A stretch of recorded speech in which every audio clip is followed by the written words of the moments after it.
Sa katanungan po ng aking kasamahan dito sa Kongreso, ang 2021 travel expense po ng Office of the President ay nasa 37,499,000, Mr. Speaker. Mr. Speaker, magkano naman ang ginastos for travel noong 2022, last year? Ang 2022 po ay umakyat sa 398,307,000, Mr. Speaker. With that, Mr. Speaker, grabe, more than 10 times ang ginastos sa mga biyahe last year. Mr. Speaker, kung 398 million ang nagastos, magkano naman supposedly ang allocation for travel ng Presidente sa national budget noong 2022? Linawin ko lamang po yung aking naunang statement, Mr. Speaker, kung ako'y papayagan ng aking kaibigan dito po sa Kongreso. Kaya po mababa ang 37 million lamang noong 2021 dahil ito po ay panahon ng pandemya. At alam po natin na Pangulong Duterte ay hindi po bumiyahe ng mga panahon na yun. Subalit, nung pagpasok po ng Administrasyong Marcos, kaya po ito umakyat, nag-umpisa na po ang pagbiyahe ng palasyo, ng Pangulo, Mr. Speaker. Yeah. Mr. Speaker, so yun po. Kung merong 398 million na ginastos, magkano ang actual allocation? Yung nasa General Appropriations Act noong 2022. Actual name, actual yun. Actual yan. Ito po ang, Mr. Speaker, ang aktual na pondo na gamit, 398,307,000, Mr. Speaker. So Mr. Speaker, pero yung nasa GAA po, supposedly yung inalot lang ng Kongreso for travel, magkano po siya?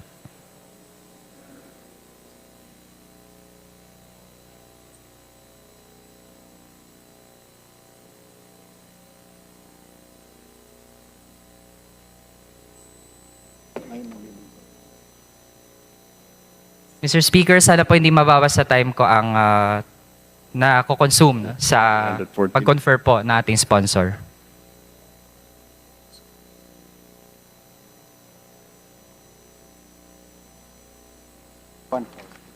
Mr. Speaker, ako po humihingi ng paumanhin sa aking pong kasamahan sa Kongreso, pero ito po ay 314,372,000, Mr. Speaker. Mr. Speaker, ibig sabihin po may diferensya na 84 million pesos. Mula dun sa kung magkano yung inallocate ng Kongreso tsaka sa aktual na nagastos ng Pangulo for 2022.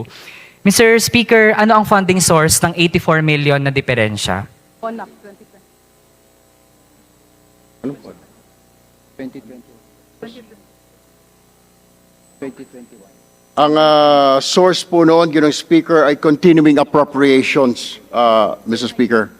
Mr. Speaker, hindi po ba ito galing sa contingent fund? Mr. Speaker, hindi po ito galing sa contingent fund. Okay, Mr. Speaker, for 2023 naman, magkano ang allocation for travel? Ang actual po na naibigay, nagastos po ng Office of the President ay 670,644,000. Mr. Speaker, so far, kung merong 671 million for the whole year 2023, magkano na doon ang nagastos na ng Pangulo?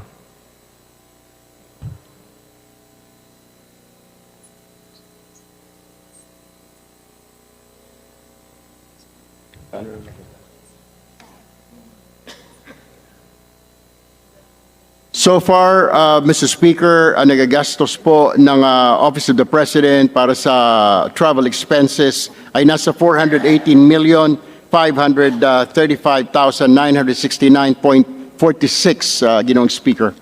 Mr. Speaker, magiging sapat ba ang 671 million o kailangan maghanap ng dagdag na funding source para sa matitira pang travels ng Pangulo for this year?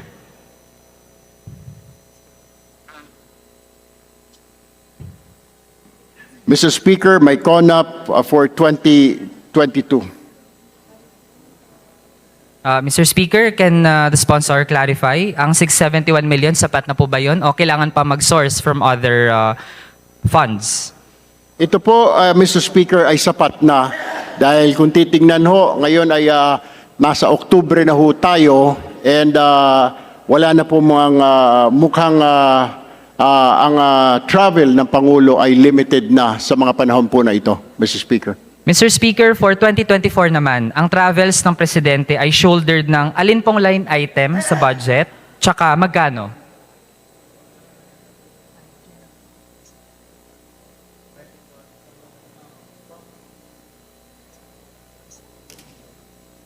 Maaari mo bang, Mr. Speaker, pakiulit ng tanong? Mr. Speaker, for 2024, aling line item po ang pagkukunan ng pangbiyahe ng Pangulo at magkano ang allocated? For 2024, ang proposed po ay 1,148,424,000, Mr. Speaker. Ibig sabihin, Mr. Speaker, from 2022, 398 million, 2023, 671 million, for 2024, around 1.15 billion pesos, Mr. Speaker. Almost doble pa iyan ang travel budget ng Pangulo sa taong ito, Mr. Speaker. Magiging doble ba ang bilang ng trips o doble ang bilang ng mga sasama? Mr. Speaker, balak ba ng Pangulo na pumunta sa Formula 1 sa Singapore sa 2024? Ang 2024 po, ito po ay propose pa lamang at ito po ay request pa lamang. In-anticipate po na marami pong magiging biyahe ang Pangulo para po makahikayat pa ng mga investor, Mr. Speaker. Mr. Speaker, kasi yung sa Formula 1 po, if ever, shouldered na naman ng taong bayan. Kaya po, we'd like to know in advance, Mr. Speaker, pupunta po ba sa susunod na taon sa Formula 1 sa Singapore ang Pangulo?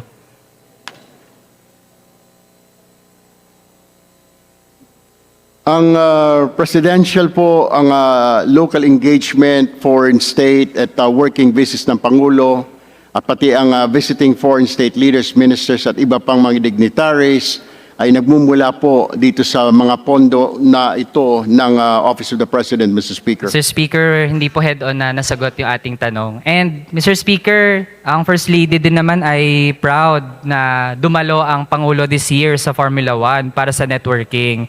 So kung proud po ang Office of the President, di dapat po hindi ikahiya kung dadalo ang Pangulo sa Formula 1 sa 2024.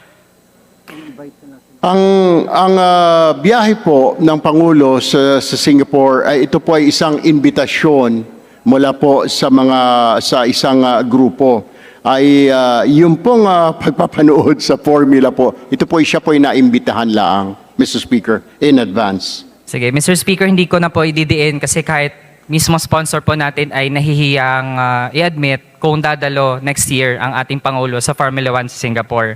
Mr. Speaker, i-assess po natin ang foreign trips. Ang daming travels noong second half ng 2022. Para matasa po ng tama ang epekto ng foreign travels, we'd like to ask, gaano kalaki na ang ating foreign direct investments for the first half of 2023? Bago ko po sagutin yan, Mr. Speaker, ang kanyang tanong, babalikan ko muna yung tanong po ng aking kaibigan. Yung hinggil po sa Formula 1, ito po ay upon invitation. So hindi po natin sigurado kung may mga invitations pong darating sa Pangulo next year at kung meron po siya mga invitations for a meeting, yun naman po ay sinabay lamang. Nauna po kasi yung invitation para po dun sa business conference meeting sa Singapore at yung Formula 1 racing naman po, yun po naman ay sideline lang ho dahil siya po ay naimbitahan, nabigyan po ng ticket, Mr. Speaker, as far as I know, Mr. Speaker. Yeah. So Mr. Speaker, sa foreign direct investments, gaano po kalaki ang ating FDI first half of 2023 tsaka first half of 2022 na rin? Sa first half of 2023, Mr. Speaker, ay meron ng 71.78 billion pesos na investments, or dollars, 71.78 billion dollars, Mr. Speaker. First half po ito of 2023, Mr. Speaker. Total po yan, Mr. Speaker. Pero sa first half lang po ng 2023, Mr. Speaker.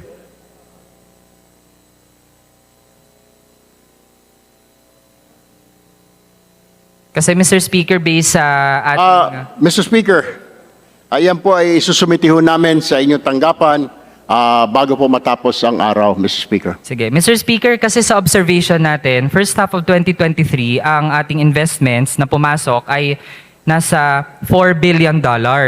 Pero Mr. Speaker, compared to the same time period noong 2022, nung wala pa ang mga biyahe ng Pangulo, 4.91 billion, Mr. Speaker.